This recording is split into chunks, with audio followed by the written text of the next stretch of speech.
साथियों, समाज के आखिरी तबके के जो लोग हैं, ये हमारा सामाजिक दायित्व है।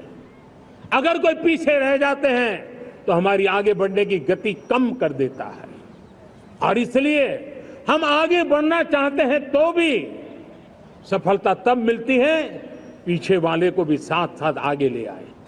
और इसलिए हम सबका दायित्व बनता है कि हमारे समाज में आज भी जो क्षेत्र पीछे रह गए हैं, जो समाज पीछे रह गए हैं, जो लोग पीछे रह गए हो, हमारे छोटे छोटे किसान हो, हमारे जंगलों में रहने वाले मेरे आदिवासी भाई बहन हो, हमारी माताएं बहनें हो, हमारे मजदूर हो, हमारे श्रमिक साथी हो, हमारे कामगार लोग हो, इन सबको हमें बराबरी में लाने के लिए, हमारे बराबर लाने के लिए भरपूर प्रयास करना है। लेकिन अब गति पकड़ गई है, अब लंबे दिन तक हमें वो करना नहीं पड़ेगा, बहुत जल्द वो हमारे पास पहुंच जाएंगे, हमारी बराबरी में आ जाएंगे, हमारी ताकत बहुत बढ़ जाएगी और बड़ी संवेदना के साथ हमें इस काम को करना है। और इसके लिए एक बहुत बड़ा अवसर आ रहा है।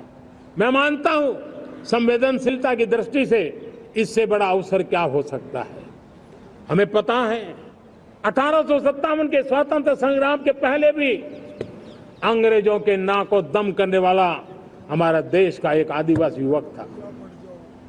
20-22 साल की उम्र में उसने अंग्रेजों के नाक को दम ला दिया था, जिसको आज भगवान बिरसा मुंडा के रूप में लोग पूजा करते हैं।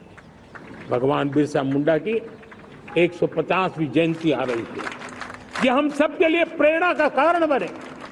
समाज के प्रति छोटा सा छोटा व्यक्ति भी देश के लिए कैसी जज्बात रखता है, उससे बड़ी प्रेरणा भगवान बिरसा मुंडा से अधिक कौन हो सकता है। आइए हम भगवान बिरसा मुंडा की 150वीं जयंती जब मनाएं, संवेदनशीलता का हमारा व्याप बढ़े, समाज के प्रति हमारा ममभाव बने, हम समाज के हर व्यक्ति को, गरीबों को, दलित को, पिछड़ों को, आदिवासियों को, हर एक को हम अपने साथ लेकर के चले। इस संकल्प को लेकर के चलना है। मेरे प्यारे देशवासियों, हम संकल्प के साथ तो बढ़ तो रहे हैं, बहुत आगे बढ़ रहे हैं, लेकिन ये भी सच है कि कुछ लोग होते हैं जो प्रगति देख नहीं सकते। कुछ लोग होते हैं जो भारत का भला सोच नहीं सकते हैं। जब तक खुद का भला न हो तब तक उनको किसी का भला अच्छा नहीं लगता है।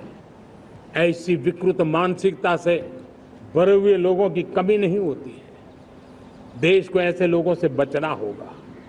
वे निराशा की गर्त में डूबे हुए लोग हैं। ऐसे मुट्ठीबंद निराशा की गर्त में डूबे हुए लोग,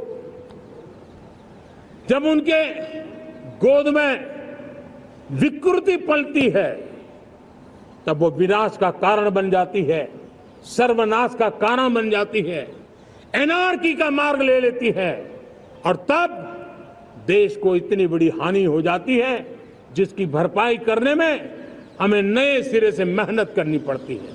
इसलिए ऐसे जो छुटपुट निराशावादी तत्व होते हैं, वो सिर्फ निराशा इतना नहीं है, उनकी गोद में विकृति पल रही है। ये विकृति विनाश के, सर्वनाश के सपने देख रही है, ताने बाने जोड़ने की प्रयासों में लगी हुई है। देश को इसे समझना होगा। लेकिन मैं देशवासियों को कहना चाहता हूं कि हम हमारी नेक नीयत से, हमारी ईमानदारी से, राष्ट्र के प्रति हमारे समर्पण से हम सारी परिस्थितियों के बावजूद भी विपरीत मार्ग पर जाने वालों के लिए भी, उनके भी दिल जीत करके हम देश को आगे बढ़ने के हमारे संकल्प में कभी भी पीछे नहीं हटेंगे। ये मैं विश्वास देना चाहता हूं। साथियों, चुनौतियां हैं, अनगिनत चुनौतियां हैं।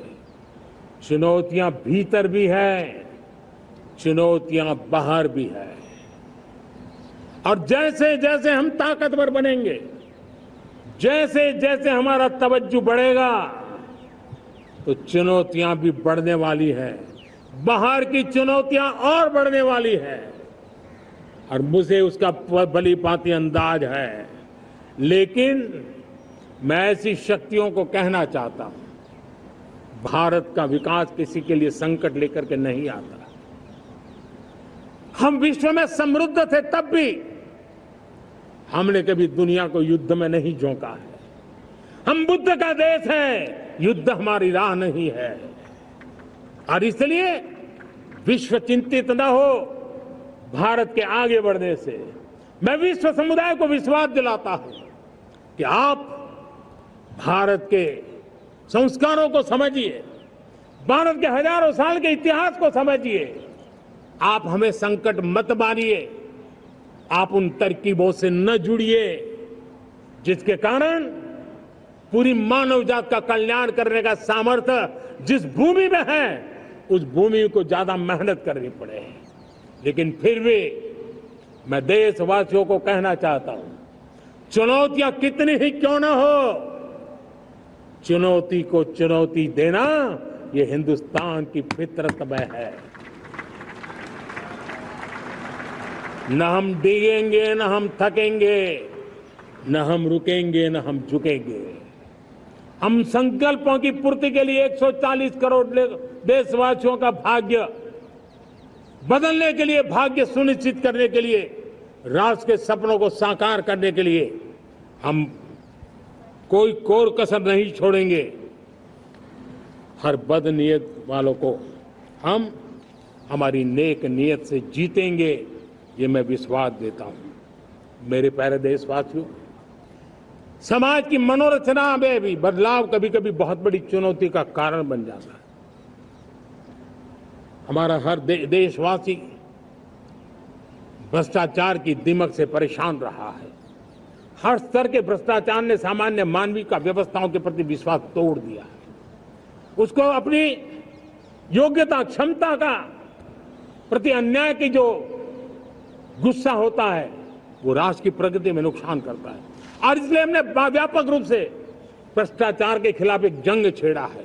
मैं जानता हूं इसकी कीमत मुझे चुकानी पड़ती है, मेरी प्रतिष्ठा को चुकानी पड़ती है, लेकिन राष्ट्र से बड़ी मेरी प्रतिष्ठा नहीं हो सकती है, राष्ट्र के सपनों से बड़ा मेरा सपना नहीं हो सकता। और इसलिए ईमानदारी के साथ भ्रष्टाचार के खिलाफ मेरी लड़ाई जारी रहेगी, तीव्र गति से जारी रहेगी और भ्रष्टाचारियों पर कार्रवाई जरूर होगी।